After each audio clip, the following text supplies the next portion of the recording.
Hey everybody, welcome back. I am Sam Terrell, the Northwest Aeronaut, and you're listening to me here on the On Centerline podcast.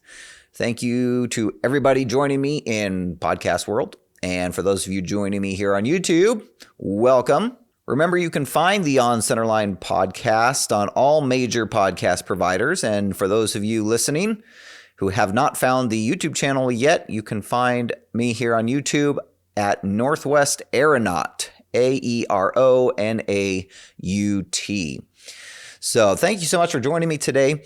Guys, today, this will be a little bit of a shorter podcast, I think. We're not going to go too long, but I wanted to talk. I've been doing a lot of stuff on CFIs lately, and hopefully for those of you who aren't quite to that level yet, or maybe you don't even plan on becoming a CFI, that's okay. Hopefully this content has still proved to be useful to you. And so today I'm talking about another challenge that CFIs tend to face when it comes to first learning to teach in the plane while still remaining responsible for the safety of you and your student, as well as everyone else around you in the airspace. So it takes a lot from a CFI to be able to divide your attention, to be sure you're giving the proper attention to your student, as well as to everything that's going on around you. So of course, as pilots, we always talk about aviate, navigate, and communicate.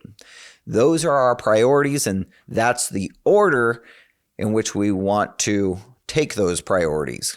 Always aviating first, flying the plane, then navigating as necessary, and finally saving communication for last.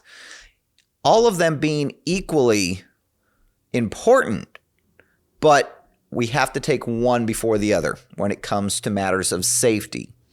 So we need to make sure we're giving proper attention to all three, but always focusing on flying the plane first, making sure we are going in the correct direction, which is almost part of flying the plane, as far as navigating, and then communicating. Now, as a CFI, we have to add a fourth thing into the mix, and that is educating. So now we are aviating, navigating, communicating, and educating. And educating is kind of an interesting one that we have to add into the mix. And it has no particular place in the order of priorities. It actually moves. It moves around. Now, it will never, ever come first. It will never come before aviating. Aviating is always first and foremost. But as the situation allows, it may come after aviating, before navigating. It may come after navigating, before communicating, and then of course in the most high workload of times, it comes last. All right. So it's a moving entity, and as the CFI, it's up to you to really be paying attention to know where in that order of priorities the educating needs to come in for any given time and place. It can be very easy as a new CFI to get so overwhelmed with trying to give your student the attention they need and deserve, and for us to kind of zone out everything else going on around us, whether we're in the practice area or en route on a cross country, listening to ATC, listening to other pilots' position reports, and knowing exactly where you are as well. So one example that I always like to bring up to all of my CFI candidates is we need to safeguard against this stuff as much as possible. We need to safeguard against educating, getting in the way of the navigating and communicating when we don't want it to. All right. So, of course, we're always aviating first.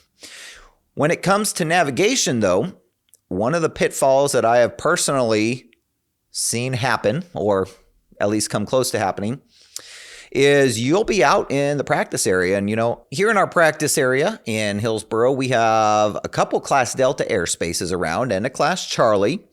The Class Charlie tends to be far enough away that it's usually not much of an issue, but those Class Deltas can certainly sneak up on you if you're not paying attention. And I personally have had some close calls, and I've seen other pilots have some close calls, even possibly some violations. When you are so focused on what you're doing with your student and not quite paying attention to what the winds are doing, you're doing maneuvers and, of course, drifting with the wind. And before you know it, you find yourself in, or at the very least, hopefully, just over one of those Class Delta airspaces. And that can go bad very quickly. And it's not going to be bad for your student. It's going to be bad for only one person, and that is you as the CFI. So one easy safeguard that I always talk to my CFI candidates about, and my students for that matter, because this can happen just as easily to students who are out soloing alone, is we want to make sure that we're not just doing maneuvers at an altitude that's safe for the maneuvers themselves, that gives us enough clearance from the ground, but we want to choose an altitude that will give us a safe buffer above any airspaces in the area. So as an example, all the Class Deltas in our area go up to 2,700 feet. I don't like to be out there doing maneuvers any lower typically than 3,500. That way, if I do get distracted, if I do accidentally drift from the practice area toward one of the airports, at the very least, I will stay over that airspace and not go into it. So that's something that we want to consider for ourselves, especially as new instructors, and it's something that you're going to want to make known to your students before they go out solo, something to consider. Okay, and of course, depending on where you are, where you train, this might vary in how it looks. You might not have airspace you have to worry about below you. You might have airspace you have to worry about above you, right? So we always want to be aware of what's around us, maintain that situational awareness with our navigation, and be sure we set up safeguards to protect ourselves just in case we do get distracted or focused on the educating before the navigating. Now, as far as communicating, it is so easy for, again, new instructors especially, but really all instructors, to zone out of the radios, especially if they're not specifically trying to talk to anybody. If they're not on flight following, or if they're not, they just have the radio on. We have our practice area frequency that we are always communicating with other traffic in the area on. And it's so important to keep one ear open at all times to what people are saying around you. I make a point to tell my CFI candidates as well as my students that as soon as, if you're talking, as soon as you hear that radio come on, you need to pause for at least a split second to make the determination if what is being said and who it's being said by, if it's going to affect or apply to you or something you're trying to do. As soon as you can make the determination that, okay, that call has no bearing on us, then we can resume our conversation. But what happens is CFIs get so caught up in talking about the maneuver or explaining something or trying to teach, they are talking over the radio and missing sometimes very critical calls when it comes to situational awareness. This is particularly vital when we are in the traffic pattern. We need to know everything and everybody that's coming and going so that we can maintain a safe environment. Again, not just for us and our students, but for everybody in the traffic pattern. All right. So we never want to be talking over the radio. You might be giving an explanation to your student. As soon as you hear that radio pop on, just pause for a brief moment. Listen to the tail number, listen to the position, whatever it is. See if it's something that is going to pertain to you or something that you need to consider, do something about, change your plans, right? And then as soon as you determine if it is or isn't, you can continue on with your lesson. Same thing goes if you're on a cross country. And of course, if you're on flight following, if ATC calls you, you don't want to be missing calls from ATC. So we always need to have that one ear open. All right. So educating, it's a moving priority. When navigating and communicating are not pertinent or necessary in the exact moment, right? If they are not needing direct attention, then educating comes right after aviating. Okay, we're flying the plane and we're teaching.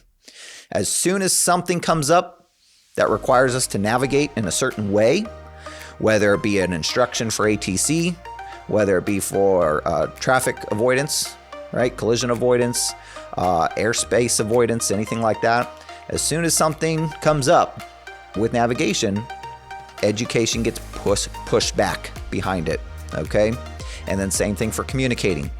We can't let educating distract us from the radio to make us miss calls or talk over the radio as we're teaching, as we're talking to our students. Okay, so when it's time to communicate, and remember, communicating starts with listening. It's not just talking. All right. So as soon as that radio comes on, we take a pause, we listen to see if it's something we need to address. And then, of course, you need to make sure that you're still communicating your own intentions. You can't skip your own position reports or be lazy on the radio just because you're trying to talk to your student. All right? So anytime communicating comes up, educating takes a back seat from there. Okay? So aviate, navigate, communicate, and educate for you CFIs out there. Very important things we need to make sure we are taking in stride and always addressing in the correct priority sequence. I hope this was helpful for you guys today, and whether you're a CFI or a student out there, please leave any comments down below. If you have any questions, you can also email me through my website at northwestaeronautics.com. Really appreciate you spending time with me today, and we will see you next time on Centerline.